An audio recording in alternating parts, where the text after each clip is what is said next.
Okay, this video is about the once saved, always saved doctrine being a ticket to sin. First off, I want to point out that the um, once saved, always saved doctrine is actually mentioned in the Bible. The person who thought it up was a prophet named Balaam. Okay, Balaam um, was sought by the king of that time to curse the Israelites because he feared them because they were camping outside of his kingdom, and he feared that they were going to rise up against his kingdom and take it over. So he sent several of his delegates to Balaam to try to get Balaam to curse the Israelites so that they wouldn't do this. And at the time, Balaam was, uh, trying to be godly and everything, and he kept rejecting them, and they kept sending people and sending people. They offered him property, and they offered him riches and gold, and they offered him the top position priest um, of the kingdom. And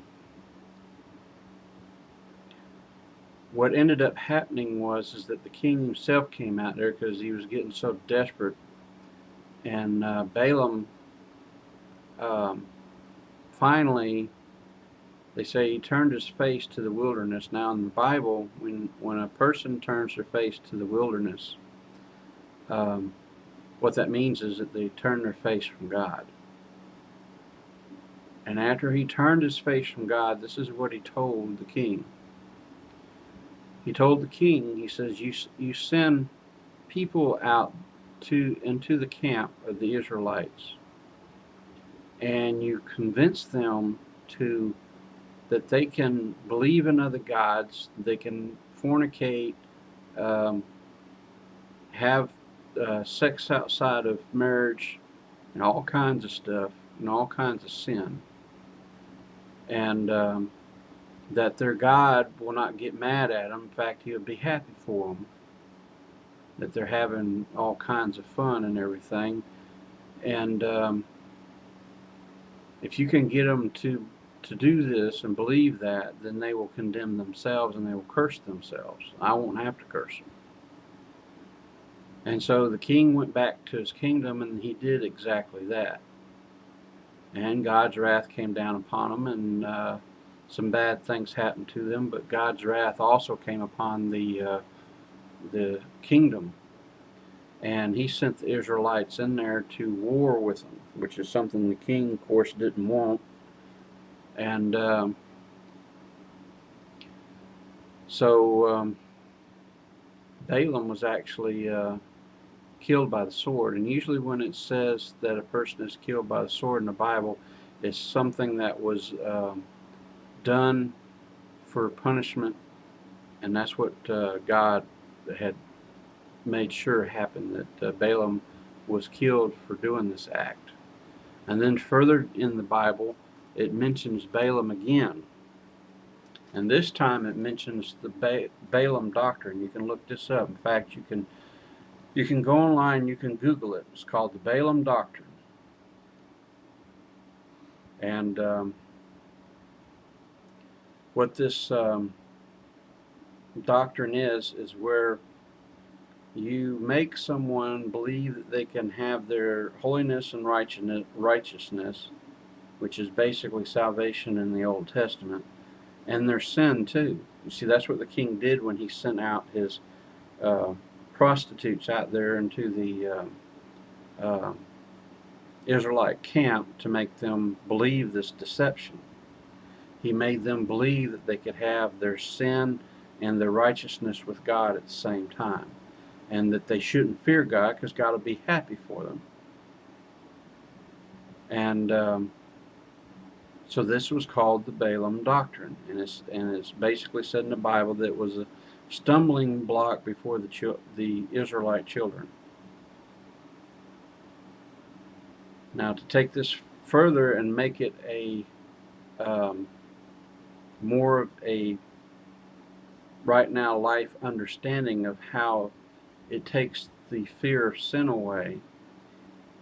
When you drive as a Christian, when you drive a vehicle and you see a speed limit sign that says 45 miles an hour, 70 miles an hour, or whatever, and do you actually drive that speed limit?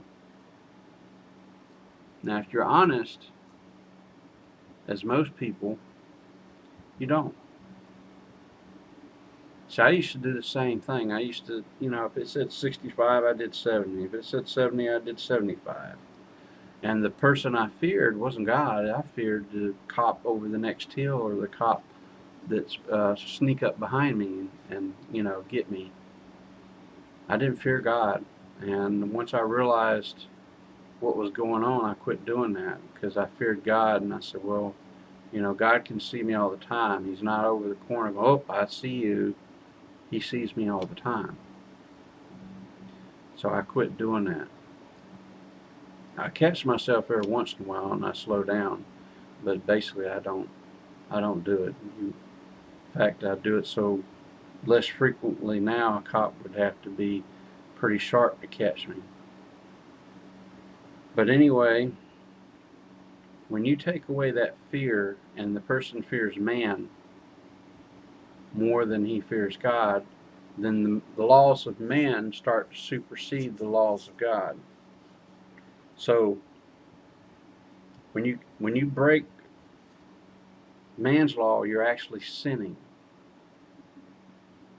against God, because the reason why it's a sin against God is because as a Christian, if you're wearing your belief on your sleeve, then you are an example no matter where you go. Because if you're driving down in a car and you've got a bumper sticker on the back that says, follow me to such and such church, and you're doing 80 miles an hour in a 70 mile an hour zone, what kind of example are you?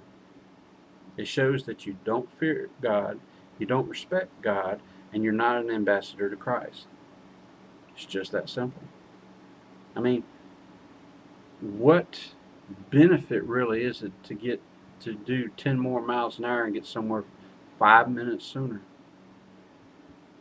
when everyone that gets behind you and sees you're a Christian sees that you're sinning and that you're no better than them, and it messes up your testimony, and it messes up everybody else's testimony as a Christian as well. So you're not only affecting your life, your testimony, but you're setting an example that every atheist will judge every Christian he sees. And so that's what's wrong with the body of Christ today. Just say you're pondering a major sin, like let's say you're going to rob something, you're going to do it at gunpoint. What would you fear most?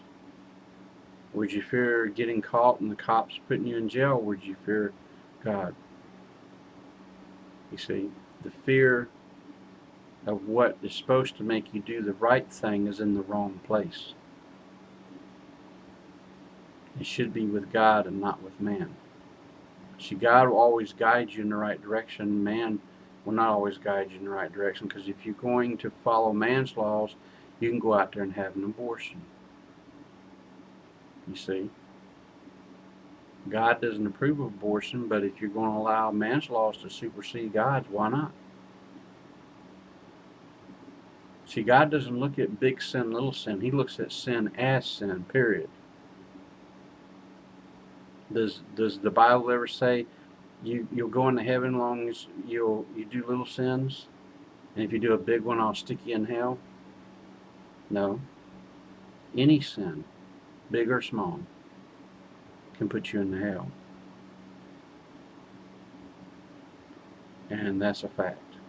And anyone who disagrees with that, I would like you to list verses to support what it is that you're going to claim about this.